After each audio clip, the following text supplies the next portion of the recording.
Hello there, Spanish One friends. I am back again. This is our second lesson in the coronavirus.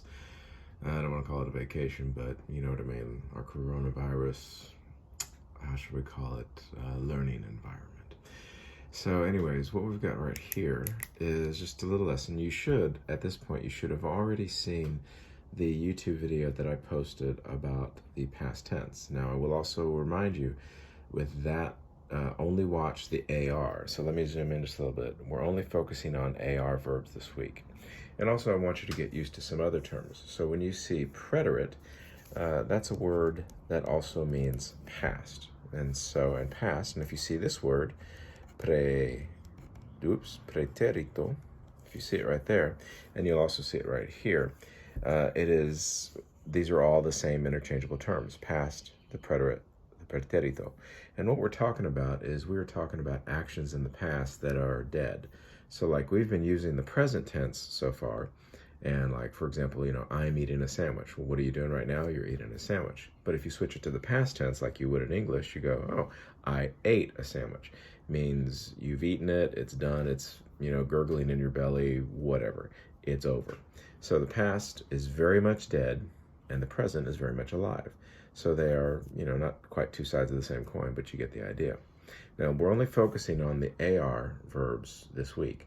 And notice it's right here. And almost, I will tell you this, almost every single verb that you see right here is going to be in AR. And I think some of you already know what I mean by that. So just take a careful look when you do it. So this is a little bit small. So if you print it out or, like I know some of you have turned in the papers, which I applaud you for doing that, and I thank you.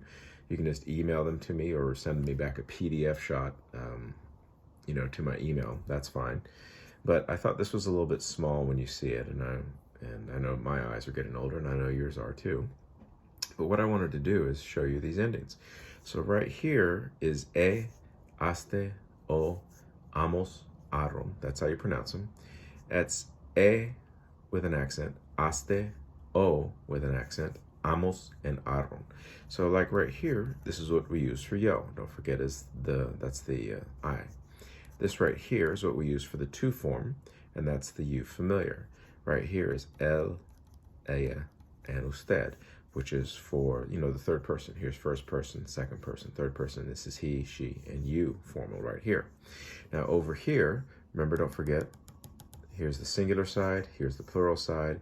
This is, and I'll write it, is nosotros, or don't forget who rules the grammar world, right? Men do if there's even one guy, but anyways, nosotras if it's all women. And remember, verbs don't change for masculine and feminine. So if you're a girl or a guy and you say, use this, it's not going to change any letters. But amos is what we use there. And then this one is ellos, ellas, and ustedes. So aron. Now, I want you to take just a look at these right here. These are different. Remember, this is a brand new tense for you. So don't freak out. Don't go crazy. It's okay. So this is what you use for yo. This is what you use for to. And this is where I want you to start using some of your, maybe investigative skills. Like notice, this is the to form. In the present tense, it's just as, but in the past tense, it's aste. Now, this one right here, the accent makes all the difference, doesn't it? This would normally be up here in the present tense, but down here, we hit it a little bit harder because it's got that accent. And then nosotros, amos. Oh no, this is a little bit weird. It's the same, amos. So, and then aron kind of looks like the an that we use in the present tense, but, it's just a little bit different. And as you move along in Spanish, you're going to notice there's some similarities and differences that kind of repeat and show up again and again. Now, I'm going to come down to the bottom of the page where I wrote out the verb tomar. So I'll say it for you. Tomé, tomaste, tomó, tomamos, tomaron. So tomé, tomaste, tomó, tomamos, tomaron. And this is, again, remind you, only for AR verbs. Now, I want to show something to you here. This is I took, you took, he took, she took, you formal took, we took, tomaron is they took. Now, some of you might be asking, well, Mr. Cardona, if we have tomamos, how do we know it's I take, how do we know if it's we took or we are taking? How do we know? Because it's the same in the present as the same in the past. Well, if you remember your English teacher probably using the phrase context clues. So like I'll put a little sentence right here. Tomamos, what did we take? Tomamos, oh gosh. Tomamos el dinero. We something take or took the money. And then I'm going to put in a word right here. Ayer. So if you remember that word ayer, and if you don't, I'm going to tell you right now, it means yesterday. So we take the money yesterday. We took the money yesterday. There we go. So that's how you look for context clues. Now today I want to tell you all of these right here. Just do the answers in the past tense. Translate as much as you need to. But I thought we would go through just a couple of these right here. So take a look at number 1. El Señor Garcia. And this is where some of you need to be really careful because like El Señor Garcia, that literally says the Mr. Garcia.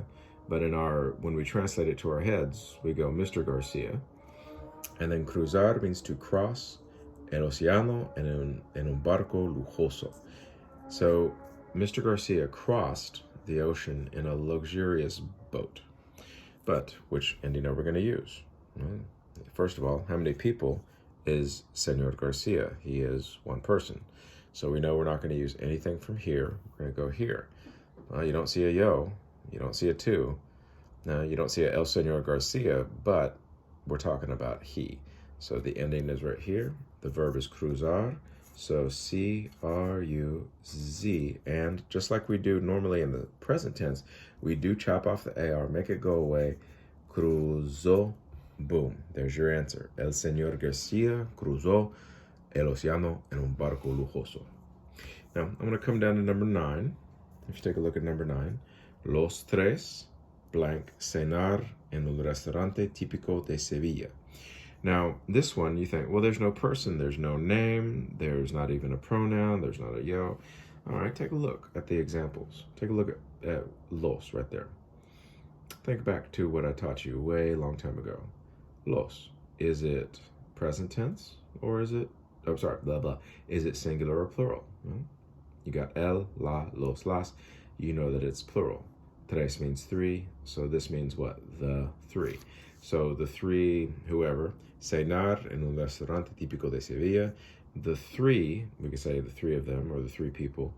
Cenar is to eat dinner in a typical restaurant of Seville, or a typical Seville restaurant, however you want to phrase it, makes sense.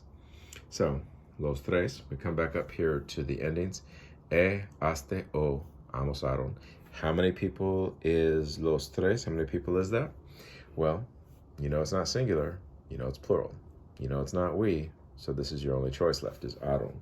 So los tres, again, come here. Cenaron. Boom, I chopped off the AR again, dropped on the new one, we're good. Now, this one right here, number 15, okay, the answer is pretty easy. Nosotros, here's the verb hablar. I'm not even going to cover this one for you, but trust me, it's not we, and hablar means to speak. It's not we speak, it's we what? We spoke. But I do want to come up here and show you number 7. So let's take a look at number 7. Jose Garcia me. Now, yeah, the verb is presentar. The verb is presentar, that is true. And that's, presentar is like, it looks like to present, and it can be that way, but it's also to introduce. So like when you present somebody, like here, I'm gonna present to you, blah, blah, blah, whoever. So don't be fooled right here. Jose Garcia, and then you see a me. Now some of you, you're looking at this me and you're thinking, oh, yeah, okay, I'm gonna go up here and I'm gonna pick yo. Do not do that. Me is called a direct object, or it could also be an indirect object pronoun. So who's really the subject? Who's really doing this? Well, it's Jose Garcia. So cover up that me for just a second. Jose Garcia presented. Who did he present? That's a personal right there. You use it with a direct object. He presented his sister Concha to who? To me. So that's what's that. So this right here, Jose Garcia, that's really the subject. The me just might fool you a little bit. And look out for that on a couple of others, like the one directly below it. So anyways, here's the past tense. A couple things to remember. Remember, it's the past, it's the preterite, it's pretérito. All of them mean the same thing for actions in the past that are done. They're over with. Here are the endings, just a little bit bigger. You still chop off the AR. And again, like I said, do as much or as little a little bit as you want to translation. And if you want to send these to me by email, I will keep track of them. And again, it's not required. It is entirely optional, but it's up to you. Hope you take advantage of it. Thanks.